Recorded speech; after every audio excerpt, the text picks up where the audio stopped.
आज supreme court का धारा 370 पर एक बहुत बड़ा फैसला आया है, जिसमें केंद्र सरकार ने 2019 में जब 370 को निरस्त किया था, उस पर सुप्रीम कोर्ट ने केंद्र सरकार की हक में फैसला सुना है। उसके बाद राजनीतिक गलियारों में सुगबुगाहट भी शुरू हो चुकी है। इस पर और बातचीत करने के लिए मेरे साथ आशीष सूद हैं, भारतीय जनता पार्टी के नेता और को इंचार्ज जम्मू कश्मीर भारतीय जनता पार्टी। तो सूद साहब, कैसे देख रहे हैं पहले आप इस फैसले को? देखिए, आज भारत के उच्चतम न्यायालय ने संविधान की रक्षा की है।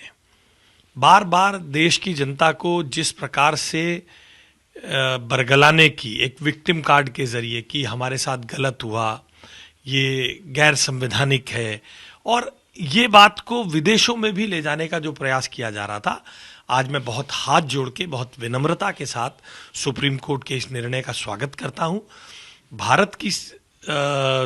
भारत की उच्चतम न्यायालय ने लोगों की एस्पिरेशंस को, देश भर में आज़ादी के बाद से एक देश में दो निशान दो प्रधान नहीं चलेंगे कहते हुए अनेकों आंदोलन हुए हैं।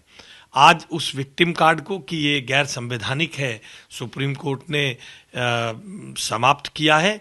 और अब जिस प्रकार से एनडीए की सरकार ने नरेंद्र मोदी जी के नेतृत्व में इस फैसले को किया है, उस पर संवैधानिक मोहर लगने के बाद मुझे लगता है कि अब इस पे बहुत ज़्यादा विवाद नहीं रह गया है।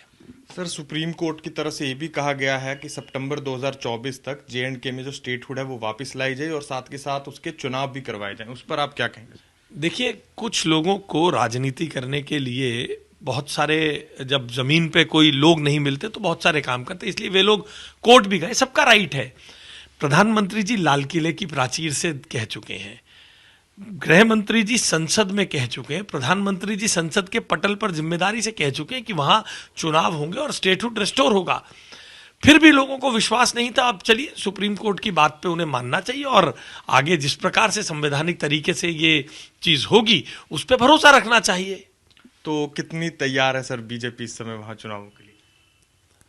देखिए, भारतीय जनता पार्टी मेहनत से जनता के बीच में काम करती है। जहां हमें वोट नहीं मिलेगा, अंदरबल में, बटमालू में, बारामूला में, जहां हमें वोट नहीं मिलते, वहां पर भी हमारे कार्यकर्ताओं ने, हमारी सरकार ने लोगों को सुविधाएं दी हैं। आयुष्मान योजना का फायदा दिया है, जहां जो आवास योजना का फायदा दिया है, आयुष्मान भारत कार्ड दिए हैं। हम अपने काम के दम पर, हमें भरोसा है नरेंद्र मोदी द्वारा किए गए कामों पर, हमें भरोसा है इस देश में, एक देश की जनता पर, कि देश की जनता अच्छे काम को स्वीकार करेगी। और अब तो 5 राज्यों ने भी ये साबित कर दिया है कि देश की जनता केवल एक बात पे भरोसा करती है, वो है मोदी की गारंटी। सर, देखा जा रहा है कि प्रतिक्रियाएं आने भी शुरू हो चुकी हैं। जो रीजनल पार्टीज हैं, चाहे वो नेशनल कॉन्फ्रेंस हो, महबूबा मुफ्ती हो, उन्होंने ट्वीट भी किया। उन्होंने बोला कि जंग हम जारी रखेंगे। तो इस पर आप क्या कहना चाहेंगे? और दूसरा सर, उन्होंने कुछ ये भी ट्वीट और सोशल मीडिया हैंडल्स के द्वारा कहा कि उनको घर में बंद कर दिया गया है, उनको लोगों से मिलने नहीं दिया जा रहा। देखिए, मैं, क्योंकि सरकार ने कुछ ऐसा डिक्लेयर नहीं किया है कि कोई हाउस अरेस्ट है या नहीं है, इसलिए मैं आज के दिन इस विवाद में नहीं पढ़ना चाहता कि वो झूठ कह रहे हैं या सच कह रहे हैं। सरकार ने पहले भी मगर कई बार जब इस प्रकार के आरोप लगे हैं, इसका खंडन किया है। एक बार तो गृह मंत्री जी ने संसद के पटल में कहा, जी हमने अरेस्ट नहीं किया है, वो घर से बाहर ना निकले तो हम क्या करें। क्योंकि बहुत सारे राजनीतिक दलों ने इस प्रकार का वातावरण खड़ा किया है कि the fight is still on. ये कह देना कि हम लड़ाई को, जंग को जारी रखेंगे, is just a way to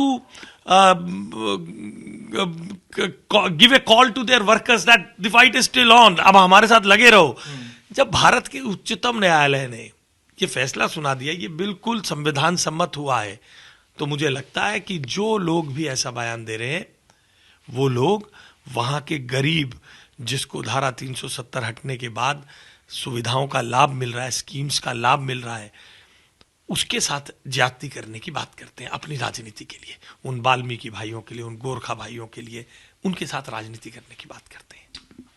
तो ये थे हमारे साथ भारतीय जनता पार्टी के नेता आशीष सूद, जिन्होंने आज जो आर्टिकल 370 पर सुप्रीम कोर्ट का एक बड़ा फैसला आया उस पर अपने विचार भी साझा किए, और साथ के साथ जो चुनावों को लेकर भी सुप्रीम कोर्ट ने कहा है कि सितंबर 2024 तक चुनाव कराए जाएं, उस पर भी उन्होंने अपने सुझाव हमारे साथ साझा किए। कैमरामैन अभिषेक भाई के साथ अनमोल नाथ बाली की नई दिल्ली से रिपोर्ट।